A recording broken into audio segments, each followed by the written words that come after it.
안녕하세요. 오늘 4회 커피 등급에 대해서 공부해 보겠습니다. 국가별 생두의 등급을 나누는 기준이 다른데요. 그 등급의 기준에 대해서 살펴보고요. 요즘에 스페셜티 커피 파는 곳들도 많이 늘었는데 이 스페셜티 커피는 어떤 건지 알아보도록 하겠습니다. 커피도 등급이 있는데요. 과일과 마찬가지로 커피도 농산물이기 때문에 커피에도 등급이 나눠지게 됩니다. 우리 시장에 가서 과일을 보면요. 어떤 과일들은 한 바구니에 몇 개 담아놓고 5,000원 이렇게 파는 과일들이 있는 반면 백화점에 가보면 하나에 거의 10,000원 가까이 하는 이런 과일들도 있지요. 그리고 아메리카노를 파는 카페들을 가보면 투샷의 에스프레소를 넣고 대용량으로 아메리카노를 준다고 하는데도 가격이 1,500원으로 저렴한 카페들이 있는 반면에 어떤 카페에서는 아메리카노의 가격이 4,500원, 5,000원 이렇게 비싸게 파는 카페들도 있습니다. 이 가격의 차이는 무엇일까요? 물론 숙련된 바리스타가 만들어주는 곳일 수도 있겠고요. 전망이 아주 좋은 멋진 카페일 수도 있겠죠. 그런데 고춧가루도 갈아 놓으면 어떤 고추로 갈아져 있는 건지 알 수 없지요. 참기름도 이렇게 짜 놓으면 어떤 참깨로 짜여 있는 참기름인지 알 수 없죠. 그냥 커피 가격만 비교를 해 보자면요. 커피 전문점의 아메리카노 가격이 커피빈, 폴바셋, 엔젤리너스, 파스쿠치, 스타벅스, 투썸플레이스, 할리스 이런 대형 프랜차이즈 점들의 아메리카노 가격은 4,000원을 훌쩍 넘는 가격을 보이고 있습니다. 하지만 백다방, 메가커피, 더벤티, 컴포즈 커피, 바나프레소 이런 커피에서는 1,500원 정도의 가격으로 2배 이상의 가격이 차이가 나는데요. 2011년도에 나온 기사를 보면 아메리카노 한 잔에 들어가는 원두의 원가가 123원 밖에 되지 않는데 굉장히 많은 폭리를 취하고 있다라는 기사가 나왔었습니다. 그러면 정말 커피 원두의 원가가 이렇게 쌀까요? 커피도 농산물이라서 등급에 따라 가격이 나눠지는데요. 과일도 품질이 좀 떨어지는 상품들은 한 바구니에 놓고 싸게 파는 반면 등급이 높은, 당도가 높고 크기도 큰 이런 과일들은 비싸게 팔려지고 있죠. 커피도 마찬가지로 등급이 낮은 커피는 가격이 저렴하고요. 등급이 높은 커피는 가격이 비싸게 매겨집니다. 2020년 현재 카페에서 납품받고 있는 커피의 원가는 1kg에 15,000원에서 40,000원 정도 선에 들어오고 있는데요. 이럴 경우에 아메리카노 한 잔을 만드는데 투샷의 에스프레소가 들어간다고 가정했을 경우 원두의 원가 평균을 내보면 한 잔당 300원에서 700원으로 2배 이상의 원두 원가의 가격 차이가 나는 것을 알 수 있습니다. 또한 아메리카노 한 잔을 만드는 데는 이 커피 원두 원가만으로 가격을 책정할 수는 없고 임차료 그리고 아르바이트생들을 포함한 인건비, 부재료, 설탕과 시럽, 빨대 이런 부재료 들어가겠죠. 그리고 전기요금, 수도요금, 정수기 필터 교체 등의 유지비가 필요하고요. 감가상각비, 세금 등의 많은 비용이 포함이 되다 보면 아메리카노 한 잔의 원가는 원두의 원가뿐만 아니라 많은 비용이 추가되는 것을 알 수 있습니다. 한국 소비자원이 소비자가 생각하는 적정한 커피 가격을 조사해 보았는데요. 아메리카노를 기준으로 했을 때 소비자들은 한 잔에 3,055원 정도가 적당하다고 대답했다고 합니다. 커피를 만드는데 가장 중요한 재료인 커피 원두의 가격, 어떻게 정해지는지 살펴보도록 하겠습니다. 쌀도 올해 수확한 쌀이 햅쌀로 제일 비싸게 팔리는 것처럼요. 커피도 올해 수확한 커피를 뉴크롭이라고 합니다. 그리고 1에서 2년 지난 커피를 패스트크롭, 2년 이상 오래된 커피를 올드크롭이라고 합니다. 수확된 연도에 따라서 뉴크롭, 패스트크롭, 올드크롭으로 우선 나눠지고요. 커피의 등급은 크게 보았을 때 제일 아랫부분에 있는 저급의 로우 그레이드 커피, 이런 등급의 커피는 커피 자체가 가지고 있는 향이나 맛이 뛰어나지 않기 때문에 주로 인공향을 가미한 향커피 같은 것들을 만드는 데 사용이 됩니다. 그 위에는 상업적으로 유통이 되는 커머셜, 커모더티 등급의 커피, 그리고 지역적인 특징을 가지고 있는 프리미엄 등급의 커피, 몇 가지의 평가 항목 중에 80점 이상을 받은 스페셜티 등급의 커피로 나뉘어집니다. 좋은 생두는 수분 함량이 높아서 짙은 청록색을 띠고 있고요. 결점두는 적게 혼합이 되어 있으며 크기가 균일한 특징을 가지고 있습니다.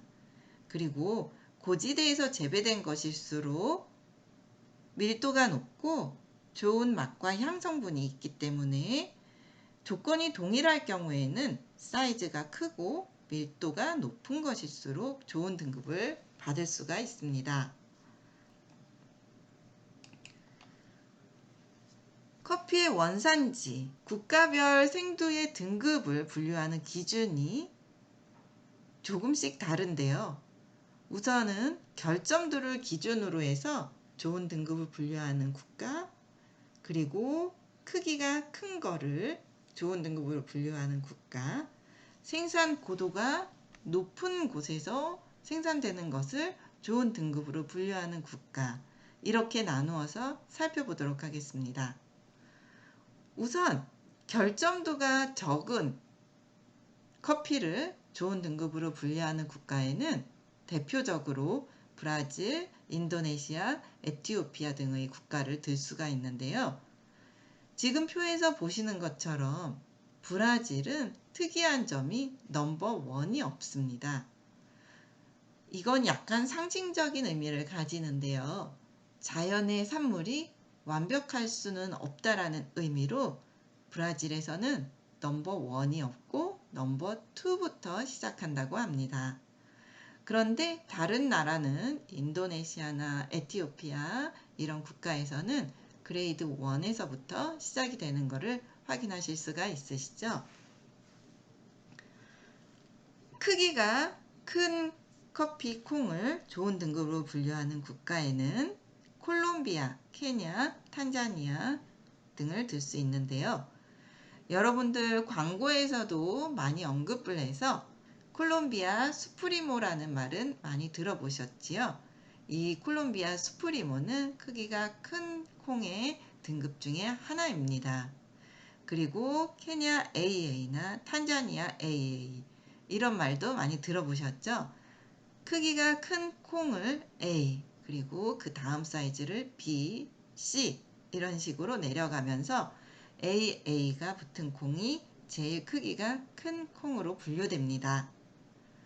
그 다음 생산 고도가 높은 곳에서 재배가 되는 커피를 좋은 등급으로 분류하는 국가에는 대표적으로 코스타리카, 과테말라와 같이 화산 지역의 커피들, 그 다음 멕시코의 커피를 들 수 있습니다. 코스타리카와 과테말라는 SHB, Strictly Hard Bean, 아주 단단한 콩이라는 의미의 약자로 SHB, 그 다음은 HB 이렇게 쓰는데요. 높은 곳에서 재배가 되면 밀도가 높아서 단단하죠.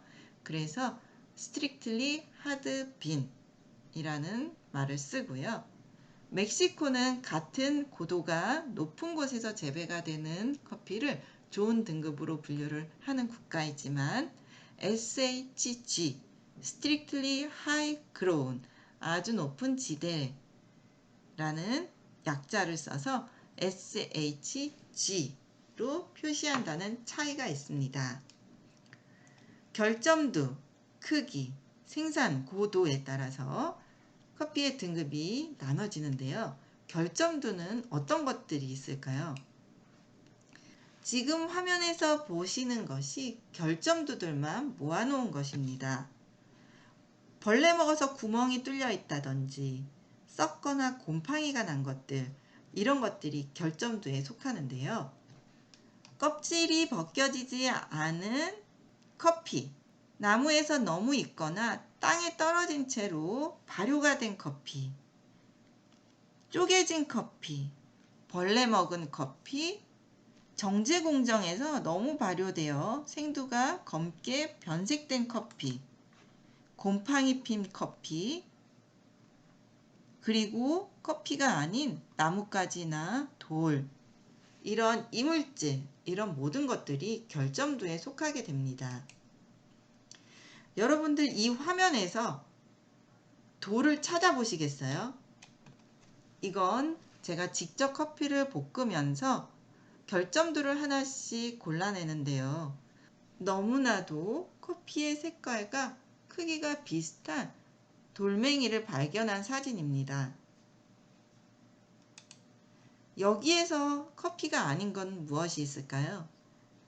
여기에 있는 옥수수 알갱이. 이런 옥수수 알갱이와 같은 이물질도 발견할 수 있습니다. 좋은 등급의 커피는 생두를 볶아서 원두가 되면 색깔과 크기가 균일한데요. 결점도가 많이 있는 커피는 색깔도 불균일하고 각각을 보면 결점이 있는 부분들이 까맣게 탄 거를 보실 수 있습니다. 이렇게 결점이 있는 부분들을 볶아서 분쇄하고 커피를 우려서 마시게 되면 우선 맛에 있어서는 쓴맛이 많이 추출이 되게 되고, 탄 거를 뜨거운 물에 우려서 마시는 거니 건강에도 좋지 않겠죠.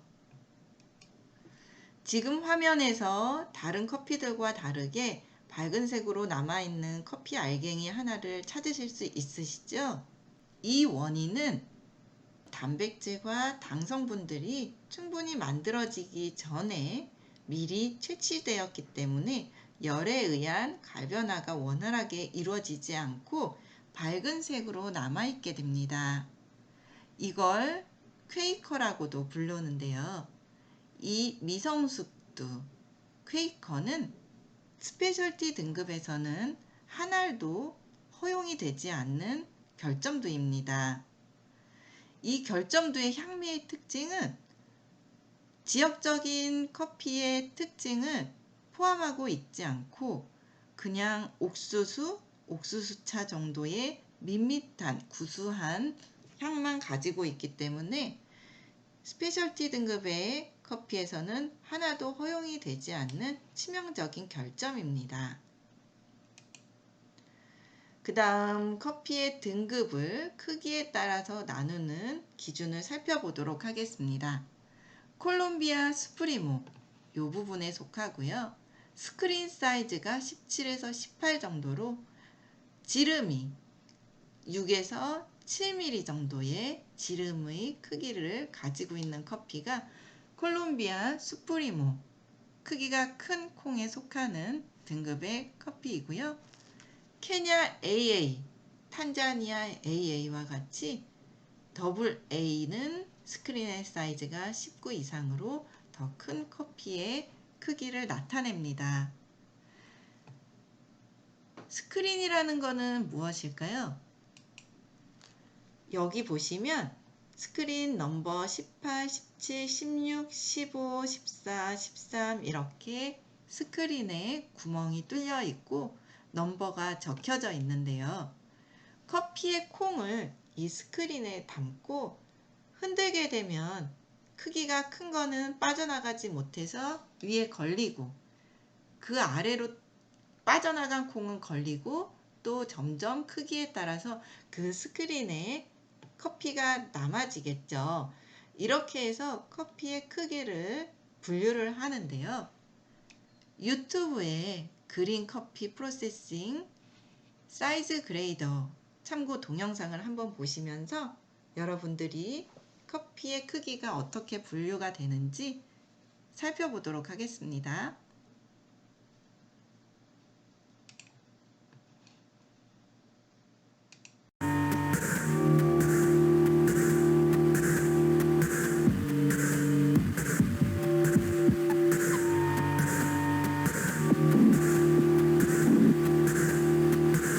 스크린 사이즈 1은 64분의 1인치로 지금 이 체에 많은 커피들이 흔들려지면서 크기별로 분류가 되고 있죠.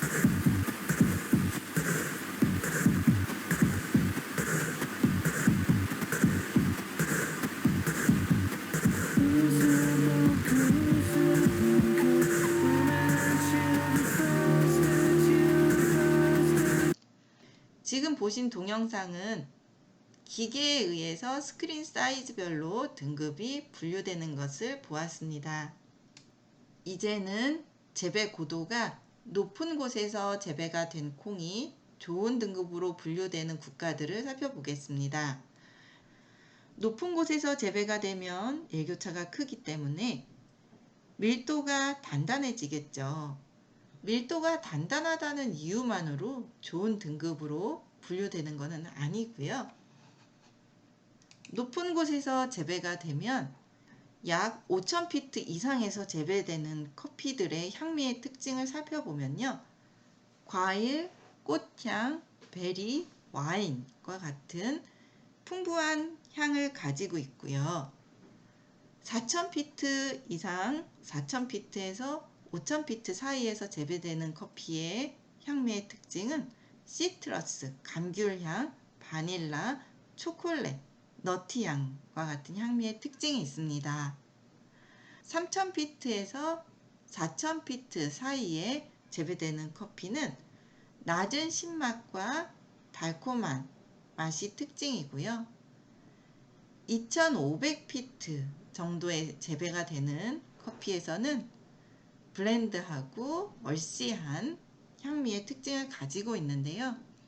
높은 곳에서 재배될수록 향미의 스펙트럼의 폭이 크고 분자가 가벼운 다채로운 커피의 향을 포함하고 있기 때문에 더 좋은 등급의 커피로 분류되는 이유이기도 합니다. 우리나라에 스타벅스 커피가 처음 들어왔을 때도 꽤 떠들썩했는데요. 블루바틀이라는 커피 여러분들 들어보셨나요? 이 블루보틀이 들어왔을 때도 언론에서 떠들썩했었죠.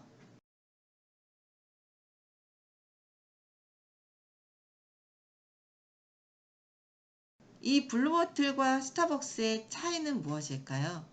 스타벅스는 프리미엄 등급의 커피 시장을 이끌었다면 블루보틀은 스페셜티 등급의 커피 시장을 주도하고 있는 프랜차이즈인데요.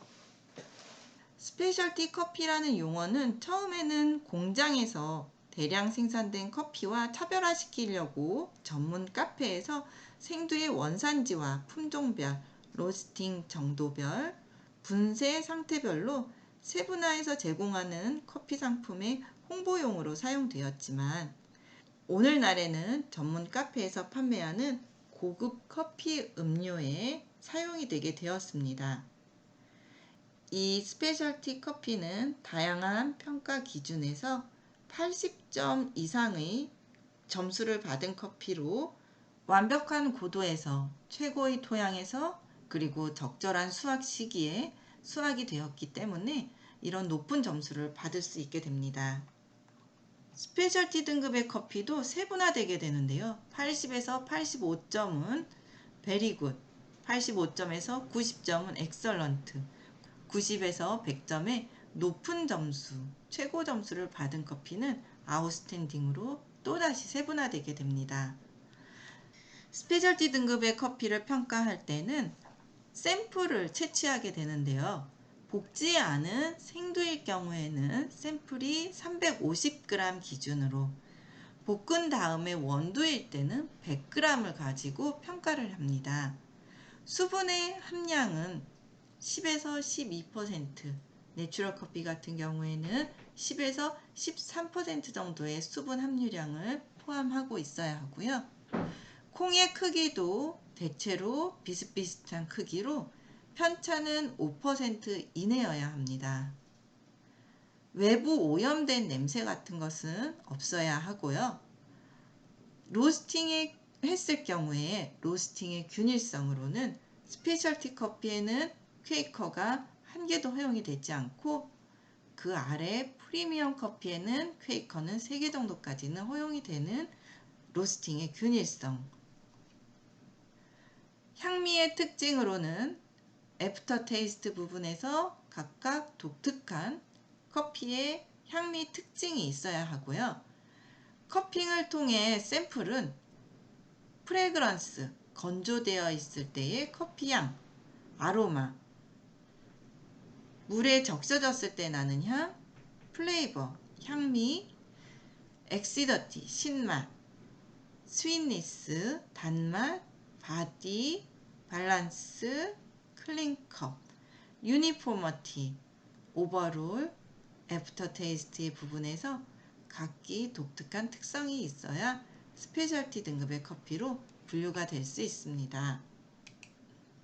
지금 보시는 화면이 미국 스페셜티 커피 협회의 커핑 폼입니다.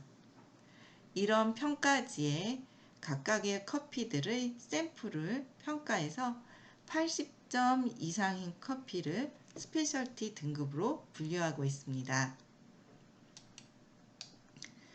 세계 3대 커피는 어떤 커피들일까요?